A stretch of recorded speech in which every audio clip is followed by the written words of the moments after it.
Students, let's start a new topic that is model based reflex agent.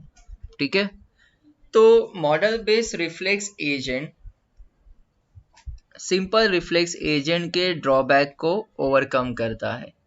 अभी हमने last lecture में ही पढ़ा था कि simple reflex agent partially observable environment में पॉसिबल है कि इनफाइनाइट लूप में चला जाए। इनफाइनाइट लूप मतलब कि वैक्यूम क्लीनर डर्ट पार्टिकल को सर्च कर रहा है। ठीक है, इवन दो जितने भी उसको स्क्वायर्स दिए गए हैं या जो ब्लॉक्स है ए और बी वो टोटली क्या है, क्लीन है। ठीक है, जो कि नहीं होना चाहिए। तो मॉडल बेस्ड रिफ्लेक्स एजेंट का एडवांटेज क्या है? It works well in the partially observable environment. First point आप लोग को क्लियर हो गया होगा। Model based reflex agent can work well, 1 minute, model based reflex agent can work well in partially observable environment. partially observable environment क्या होता है? ऐसा environment जिसमें स्टेट की पूरी इंफॉर्मेशन एट अ टाइम नहीं होती, कि पूरी इंफॉर्मेशन एट अ टाइम नहीं होती है। जैसे automated car driving system at a time नहीं होती। Okay, that is model based reflex agent. ये मॉडल बेस्ड रिफ्लेक्स एजेंट क्या है? ठीक है, सॉरी, पार्शियली ऑब्जर्वेबल एनवायरनमेंट वो है जिसमें एनवायरनमेंट के स्टेट की पूरी तरह इंफॉर्मेशन नहीं होती, लेकिन फिर भी मॉडल बेस्ड रिफ्लेक्स एजेंट उस पर काम कर पाएगा। Model reflex based reflex agent model store करके रखता है, मॉडल स्टोर करके रखता है। ठीक है, तो ये कौन सा मॉडल क्या स्टोर करके रखता है ये हम आगे समझेंगे।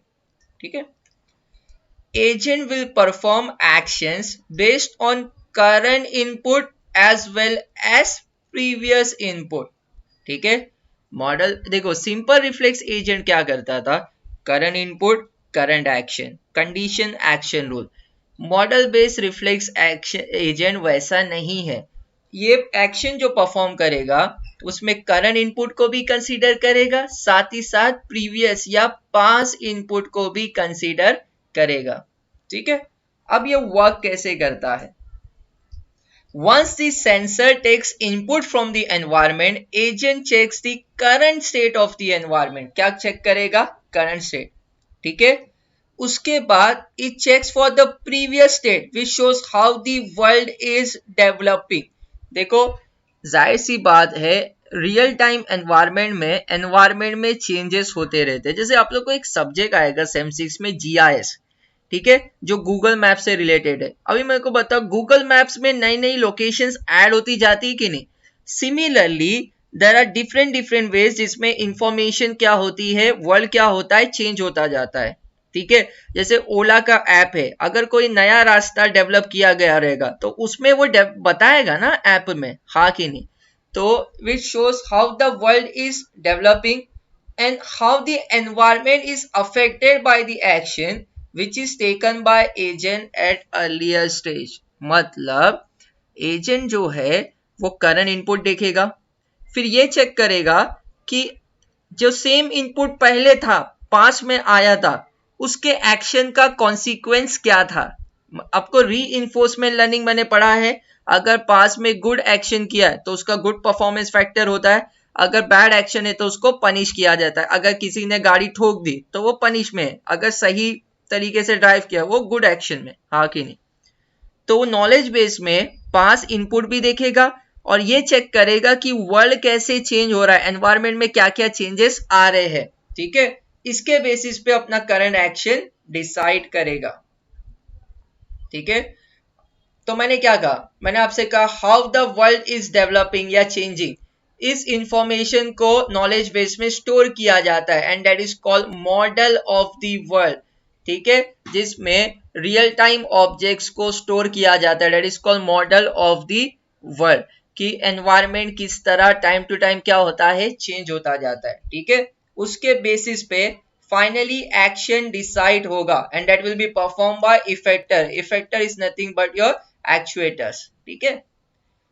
Next thing, model of the world क्या होता है? How the world is changing. Definitely guys knowledge base को अपडेट करता रहना पड़ेगा, हाँ कि नहीं? अगर सपोज एक सोर्स से डेस्टिनेशन में जाने के 2 रूट है तो क्या नई रूट क्रिएट नहीं हो सकती? अदर डिफरेंट एस्पेक्ट्स को भी स्टोर करना पड़ता है. That is called model of the world.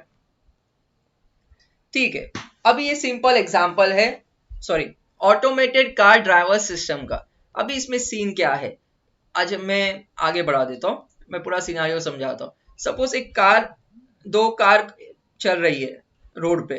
ठीक है, रोबोटिक कार है. एक कार को ओवरटेक करने की वजह से जो एक कार है उसने मिस कर दिया साइन बोर्ड को. क्या मिस कर दिया? साइन बोर्ड को. और ये उस वे में चला गया जिसका अभी इसकी दुनिया क्या हो गई? अलग हो गई. ठीक है. लेकिन इंटरनल मॉडल ने इनपुट हिस्ट्री के बेसिस पे should reflect some of the unobserved aspect of the current state. अगर वो कोई अदर वे के थ्रू भी जा रहा है, ठीक है, तो उसकी भी इंफॉर्मेशन कुछ ना कुछ स्टोर होनी चाहिए. कहां पे स्टोर होनी चाहिए? नॉलेज बेस में, ताकि एजेंट डिसीजन ले सके कि कौन सा एक्शन परफॉर्म करेगा. कौन? एक्चुएटर. ठीक है. ओके, चलो अब समझेंगे डायग्राम. सेंसर ने परसेव किया एनवायरमेंट को. ठीक है. 2 चीज देखता है, हाउ द वर्ल्ड इवॉल्व्स. पहली चीज है that is called model of the world. ठीक है, कि क्या क्या चेंजेस हुए हैं पास में, उसके एक्शन से. पास इनपुट के पास एक्शन का रिजल्ट चेक करता है. पास इनपुट के पास एक्शन का रिजल्ट चेक करता है. फिर उसके बेसिस पे अप्लाई करता है condition action rule. Action finalize होता है, एक्चुएटर परफॉर्म करता है एनवायरमेंट पे, और एक्शन की वजह से क्या मिलता है? आउटपुट. ठीक है. तो model based reflex action agent current input देखता है, पास इनपुट देखता है, मॉडल ऑफ द वर्ल्ड देखता है. मॉडल ऑफ द वर्ल्ड मतलब क्या क्या चेंजेस हो रहे, और वो चेंजेस कहां पे स्टोर होंगे? डेटा बेस में. और that is nothing but knowledge base. और पास इनपुट में पास एक्शन का आउटकम क्या है वो चेक करता है. उसके बेसिस पे कंडीशन एक्शन रूल से एक्शन फाइनलाइज करता है, एक्चुएटर परफॉर्म करता है एनवायरमेंट पे. That is how the model based agent works. ठीक है. इसीलिए वो बेहतर काम करता है पार्शियली ऑब्जर्वेबल एनवायरमेंट में, क्योंकि पार्शियली ऑब्जर्वेबल एनवायरमेंट में प्रीवियस इनपुट की बहुत इंपॉर्टेंस है. सिमिलरली वैसे एनवायरमेंट में वर्ल्ड क्या होता है? चेंज होता रहता है. तो जो अनऑब्जर्व एस्पेक्ट्स है, जो पहले परसेप्शन नहीं किए गए, उसकी भी कुछ ना कुछ इंफॉर्मेशन नॉलेज बेस में होनी चाहिए. ठीक है. जैसे एग्जांपल के तौर पे अगर उसने साइन बोर्ड मिस कर दिया तो उसका जो उसके अराउंड जो वर्ल्ड है वो क्या हो गया? चेंज हो गया. बट स्टिल कुछ ना कुछ उससे रिलेटेड अनऑब्जर्व एस्पेक्ट स्टोर रहने चाहिए, किसमें? नॉलेज बेस में. ठीक है. ओके, सो मॉडल बेस्ड रिफ्लेक्स एजेंट आपको समझा होगा, तो मैं एक बार फिर से सीरीज में समझाता हूँ. Simple reflex agent fully observable environment के लिए बेस्ट है, पार्शियली के लिए सुटेबल नहीं है, सिर्फ करंट इनपुट पे वर्क करता है. और model based reflex agent current input भी देखता है, पास इनपुट भी देखता है, और अनऑब्जर्व एस्पेक्ट को भी स्टोर करके ये स्टोर करता है नॉलेज बेस में, और ये भी चेक करता है कि क्या क्या चेंजेस हो रहे हैं. ठीक है. So that's it for this video. Goal based agent को हम आगे की वीडियो में समझेंगे.